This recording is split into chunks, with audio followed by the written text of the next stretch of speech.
खुलुमबाय आं सिबिरानि ब्रह्म नोंथांमोनखौ आंनि sbbodonews चेनेलाव बयखौबो बरायबावनाय थाबाय नोंथांमोननि थाखाय आं गोदान मोनसे भिडिअ लानानै फैबावबाय अन्नानै भिडिअखौ जोबजासे नायलांदो आं दिनै मोनसे खोथा फोरमायनो सानदों आंनि YouTube चेनेल खुलिनाया दिनै मास मोनथाम जाबाय मास मोनथामाव आं जेसेबां जौगाबोदों बे नोंथांमोननि अननाय आरो सापर्ट होनायावनो आं बिसिम सौफैदों बिनि थाखायनो आं आंनि गोसो गोरबोनिफ्राय नोंथांमोनखौ गासैखौबो साबायखर बावनो सानो आसा खालामो फैगौ समावबो नोंथांमोना आंखौ बेबायदिनो सापर्ट होलांबाय थागोन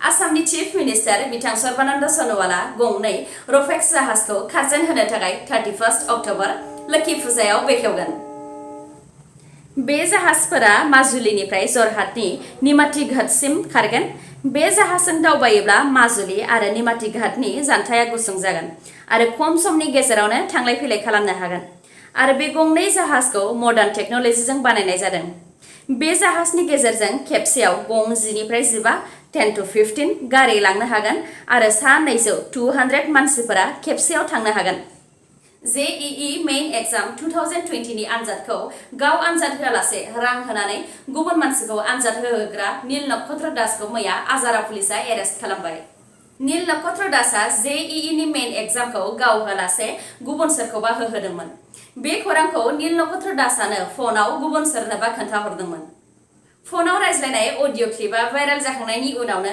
आजारा पुलिस थानायाव मित्रदेव शर्मा मुंनि सासे मानसिया नील नक्षत्र दासनि हेंथायै केस फाइल खालामदोंमोन बिथां केस होनाय बायदिनो नील नक्षत्र दासजों आरो साब्रैबावखौ एरेस्ट खालामबाय मुंफोरा फारियै डक्टर ज्योतिर्मय दास हेमेन्द्र नाथ शर्मा प्रान्जल कलिता आरो हिरो कमल पाठक नील नक्षत्र दासआ JEE मेइन एग्जाम 2020 जाय सेप्तेम्बराव जादोंमोन बेयाव बियो 99.8% मोननो हादोंमोन फनाव रायज्लायनाय अडिअ क्लिपनि बायदिब्ला नील नक्षत्र दासआ एग्जाम हलाव बायोमेट्रिक्स एबा मोनसे एग्जाम होनो थांब्ला जि मावनो गोनां खामानि थायो जेरै आइडि प्रुफ होनाय सिगनेचार होनाय बिदि खालामनायनि 15 मिनिटआवनो ओंखारबोफिनदोंमोन आरो आनजादखौ गुबुन सासे मानसियासो गुबुन जायगानिफ्राय होहरदोंमोन आरो बे खामानियाव आनजाद खुंग्राफोरनिनो आखाइ दङ गुबुन दिनाव जोङो हौवाफोरा आइजोनि सायाव एसिड सारनायखौ खोनानो मोनो नाथाय बे बाराव सासे आइजोआसो सासे सेंग्रानि सायाव एसिडखौ सारदों त्रिपुरानि खौवाई जिल्लायाव बिनिता सान्डाल मुंनि सासे आइजोआ गावनि मोजां मोननाय समेन सान्डालनि सायाव एसिड सारदों आरो बे दायनि थाखाय बिनिता सान्डालखौ पुलिसफोरा मैया एरेस्ट खालामबाय आरो सोंनाय फिननाय लाबावनो थाखाय 14 साननि थाखाय जुडिशियेल कास्टडियाव दैथायहरबाय पुलिसआ बुंथिनाय बायदिब्ला बिनिता सान्डाल आरो समेन सान्डालआ गोलाव समनिफ्रायनो मोजां मोनलायबोबाय थादोंमोन आरो बिसोरो त्रिपुरानि बायजोआव सानैजोंनो जयैनो थालायखायोमोन जाथाय जानायनि सिगां COVID-19 नि थाखाय बिसोरो गावबा गाव न'आव दंफैयोमोन बेयावनो समेन सान्डालआ मोजां मोननाय बिनिता सान्डालखौ थाल होयि खालामदोंमोन आरो फन नाम्बारखौबो ब्लक खालामनानै दोनदोंमोन बिनि रागाजोंनो बिनिताया गाव मोजां मोननाय समेनखौ लोगो हमनो लिंहरनानै बिनाव एसिड सारनानै होदों बलिउडनि एक्टर दीपिका पादुकणनि मेनेजार करिश्मा प्रकाशनो एनसीबीआ सोंनाय फिननाय लाबावनो थाखाय आरो फिन खेबसेबाव सामन हरबावबाय बलिउडनि एक्टर सुशांत सिंह राजपूत थैखांनायनि उननिफ्रायनो एनसीबीआ ड्राग्स लानाय आरो ड्राग्सनि बेफार फालांगि खालामनायनि केसआव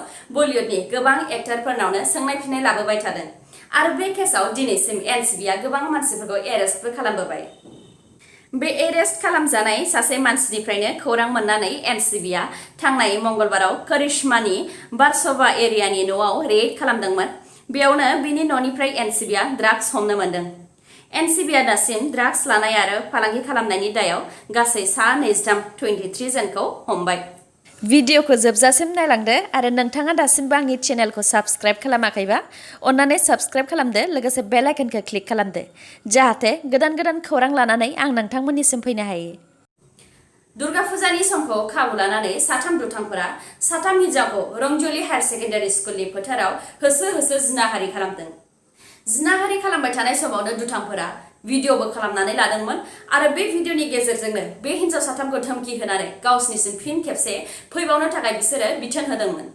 जिनाहारि खालामजानाय साथाम हिन्जावसानि मादाव सासेया गावसोरजों जानाय जाथायखौ फेसबुकआव फोरमायनानै लाखांनायनि उनाव रंजलीनि एबसु आख्रासु आरो आन्चलिक राभा स्टुडेन्ट इउनियनआ मोनसे सावरायमेल जिरायनानै दुथां साथामखौ हमनानै बिसोरनाव जानाय जाथायनि सोमोन्दै सेबदोंमोन दुथां साथामा सिमान लानायनि उनाव दा रंजली पुलिसआ बिसोरखौ एरेस्ट खालामबाय हमजानाय साथाम दुथांनि मुङा स्वरूप दास बिपुकान दास आरो हिरण चक्रधर पुलिसफोरा बिसोर साथामनिफ्राय गंसे बलेनो गारि आरो गंसे केटीएम बाइकखौ जब्द खालामबाय।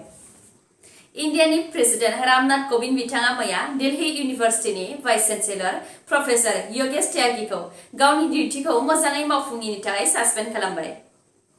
खौरांनि बायदिब्ला प्रफेसर योगेश त्यागीया एपइन्टमेन्ट होनायनि सायाव माखासे बेले-बेजे खालामदोंमोन। बे बेले-बेजे खालामनायनि हेंथायैनो प्रेसिडेन्ट रामनाथ कोविन्द बिथाङा बेखौ सासपेन्ड खालामबाय आरो बे केसाव नायबिजिरबावनो थाखाय दा बिथोन होबाय। जोंजों फिजानाय जुनारफोरनि मादाव सैमायानो बयनिख्रुइबो अनजाथावसिन जुनार। मोनसे चाइनानि जाथाय। दुदु मुंनि मासे सैमाखौ बिगोमाया गारियाव सोनानै गेस स्टेशनसिम लांफादोंमोन। बिगोमाया गारिनिफ्राय ओंखारखांनायनि उनावनो दुदुआबो गारिनिफ्राय बिगोमाया मिथियालासे ओंखारदोंमोन। उनाव बिगोमाया हारसिं गारियाव गाखोनानै न'सिम फैफिनबासो सैमा गैयैखौ मिथिनो मोन्दों। बिगोमाया गोलाव सम सैमाखौ नागिरनानै मोनैयाव गावखौ जेनबाय होननानै साननानै लाबायमोन। नाथाय सैमाया 26 सान 26 डेज 60 किल'मिटार थाबायबोनानै बिगोमाखौ नागिरै फैनानै न'सिम सफैफिननो हाबाय। जम्मु एन्ड काश्मीरनि पुंछ डिस्ट्रिक्टनि कालाबान हाग्रानिफ्राय जम्मु एन्ड काश्मीरनि पुलिस आरो सिकिउरिटि फर्सफोरनि जइन्ट अपारेशन खालामनायाव उदखारि हान्जाफोर थाग्रा जायगानिफ्राय गोबां हाथियार हमनो हादों। बे अपारेशनाव पुलिस आरो आर्मिनि हान्जाया गंसे AK-56, गंथाम मेगजिन, मोननै बाइनोकुलार्स, मोनसे रेडिअ सेट, गंसे पाकिस्तानाव बानायनाय पिस्टल आरो बेनि मेगाजिन, गंसे सलार चार्जार आरो गोबां हाथियार हमनो हादों। बेनि अनगायैबो जम्मु एन्ड काश्मीरनि बुदगामाव मैया सानै उदखारि हान्जाफोरखौ गावथारनो हादों। बे सानै उदखारिफोरनि मादाव सासेया पाकिस्तानी उदखारिमोन, सासेया पुलवामा जिल्लानि उदखारिमोन।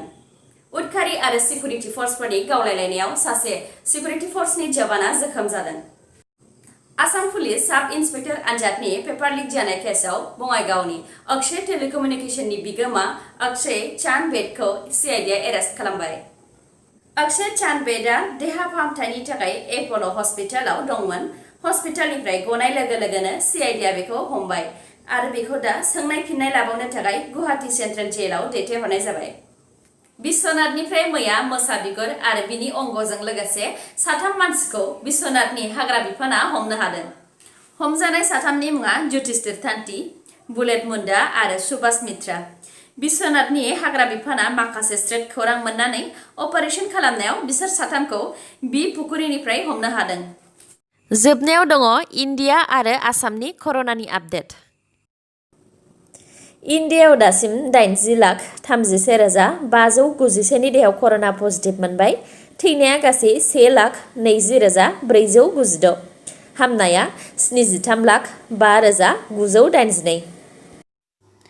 आसामाव दासिम 2,05,237 नि देहायाव कर'ना पजिटिभ मोनबाय। हामनाया गासै 1,92,514। दासिम 11,803 नि देहायाव कर'ना एक्टिभ जानानै दङ। थैनाया गासै 917। मैया सानसेयाव आसामाव कर'नाजों गासै 3 थैदों। दिनैनि निउसआ एसेनोसै। गाबोन आरो गोदान निउसजों लोगो मोनफिनबावगोन। नोंथांमोना दासिमबो आंनि चेनेलखौ साबस्क्राइब खालामनानै लायाखैबा अन्नानै साबस्क्राइब खालामनानै लादो आरो लाइक, कमेन्ट आरो शेयार खालामनो दाबाव। गोजोन्थों।